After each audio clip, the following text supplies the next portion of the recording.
Bonjour, une nouvelle vidéo aujourd'hui dans nos locaux de Généa 50 à Fernandville. Vous savez que Généa 50 édite 2 revues par an et grande première, nous allons éditer un livre et nous faisons donc la promotion de ce livre aujourd'hui.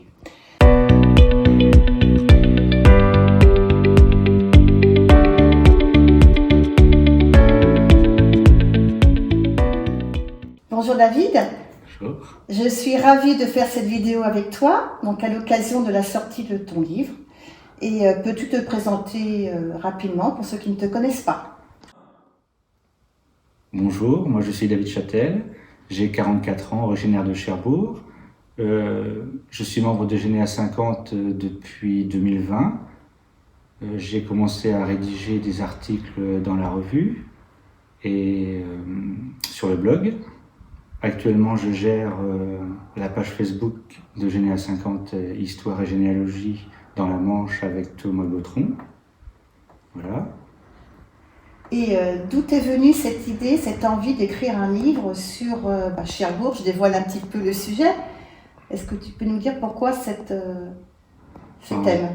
Alors c'est parce que mes parents, arrière-grands-parents, sont originaires de Cherbourg. Oui. Et je recherchais à une époque des documents, des photos sur la rue du Faubourg et tout ce qui était autour, et on n'en trouve plus, à part quelques photos sur certains médias. Donc j'ai commencé à chercher aux archives municipales. Et puis ils m'ont ressorti un album photo qu'ils ont réussi à retrouver en 2021 dans le fond de leurs archives. Et là, il y avait toutes les photos, donc c'était formidable. Donc j'ai dû reprendre toutes les photos, voir les numéros, les reclasser. Ensuite, comme mon père a vécu en 1936, à la même période que mes grands-parents, donc j'ai recherché dans le recensement où est-ce qu'ils habitaient. Ensuite, j'ai recoupé les photos des habitations avec le recensement, et puis après je me suis dit pourquoi ne pas faire ça à toute la rue en fait. Voilà. D'accord. Parce que c'est quelque chose qui est très recherché par les Cherbourgeois. D'accord. Très bien. Moi je vous propose de regarder la vidéo que David a faite pour expliquer donc un petit peu le sujet de son livre, La rue du Faubourg à Cherbourg. Mesdames et messieurs, bonjour. Nous voici à l'entrée de la rue Charles Blondeau, où se trouvait une partie de la rue du Faubourg. À l'angle de la rue Gambetta jusqu'au 10 rue du Faubourg se trouvait le magasin Au Phare de Cherbourg.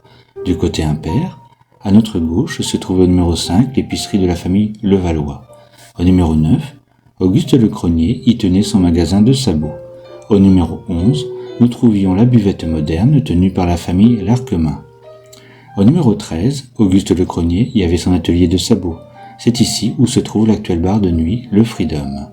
Au numéro 17 se trouvait la demeure natale de Thomas Henry, le mécène à qui nous devons la création du musée d'art de Cherbourg. Au numéro 25, il y avait la Parisienne, la célèbre maison de passe, plus connue sous le nom du 25, en référence au grand numéro sculpté dans le style rétro de la façade en pierre.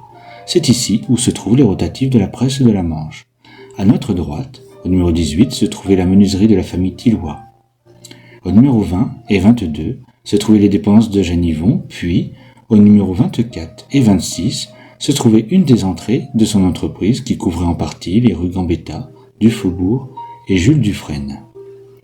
À notre gauche, au numéro 29, se trouvait le débit de la famille Le Masurier. Entre ce débit et le numéro 31, se trouvait le passage Lesdo où habitaient des filles publiques qui n'étaient pas très appréciées dans le quartier.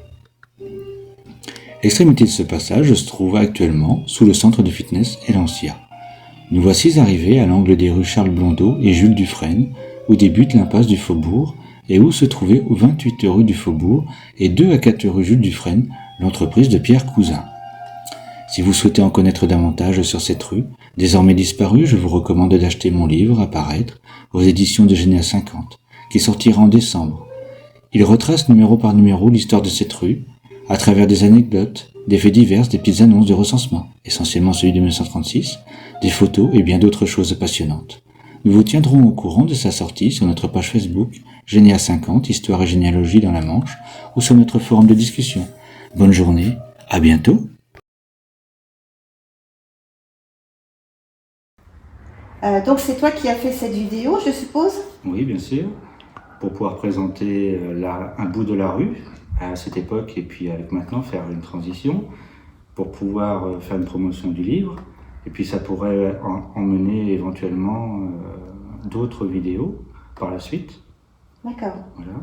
Donc c'est vrai que c'est un travail de mémoire que tu as fait, à la fois pour ta famille qui a vécu, et je pense pour les gens du quartier, puisque cette rue n'existe plus. Mm-hmm.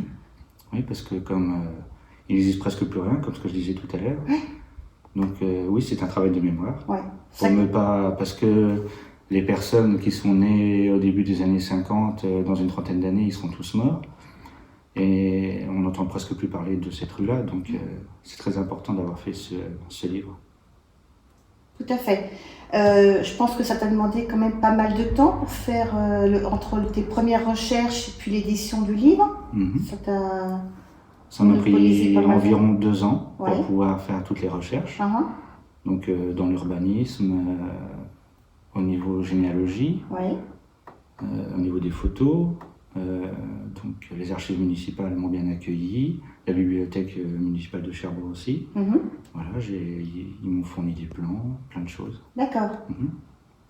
Moi, ce qui m'a surpris dans ta vidéo, parce que je ne connaissais pas cette rue en effet, c'est qu'il y avait à la fois des commerces de bouche, des artisans comme le sabotier, et à côté de ça, il y avait un bar, je dirais, aux mœurs un peu légères. Voilà, c'était vraiment, on y trouvait de tout, et je pense qu'au niveau social, c'était pareil, il devait y avoir des populations plus humbles que d'autres, et on apprend qu'il y a le Thomas Henry qui a résidé, donc il y a de la bourgeoisie, il y a du monde rural, ouvrier, pardon. Je pense que c'est une rue assez vive et... Oui, c'était une rue populaire, donc il y avait essentiellement des ouvriers. Il y avait des personnes, on va dire, de la bourgeoisie, il y avait un avocat, il y avait beaucoup de commerçants.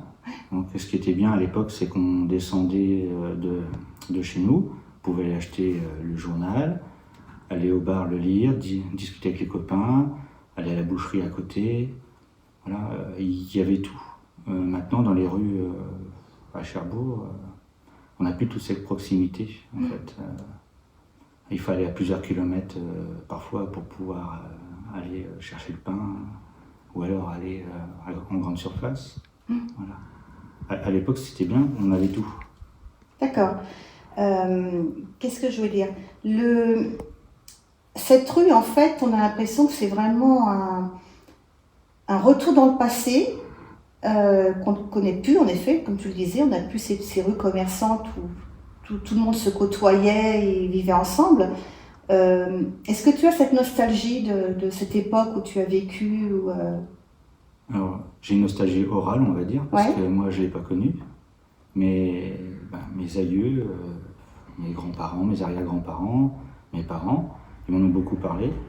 Et c'est vrai que je voulais savoir à quoi que ça pouvait ressembler. Et puis, ils avaient une nostalgie. Voilà. Et je voulais savoir qu'est-ce que ça pouvait être. Voilà. Cette vie à l'époque. Voilà, c'est ça. D'accord. Bah, écoute, moi je trouve ça très prometteur. Ça donne de l'eau à la bouche, si je peux dire. Ton livre, donc, est-ce que tu comptes en faire d'autres? Tu as des projets à venir? On verra. T'as pas d'autres sujets qui te... Il y a les rues adjacentes. On verra si les gens après demandent, par exemple, la rue du Vieux-Pont, qui est très intéressante aussi. Voilà, on verra. D'accord. Bon, bah écoutez, vous pouvez acheter le livre de David sur notre site, genea50.fr. Vous pouvez donc faire une commande en ligne. Voilà, et j'espère que cette petite vidéo, vous aurez envie de retourner dans ce passé, dans cette rue qui n'existe plus et que David fait revivre à travers ce livre. Je vous dis à prochainement pour une autre vidéo. À bientôt, au revoir. Au revoir, à bientôt.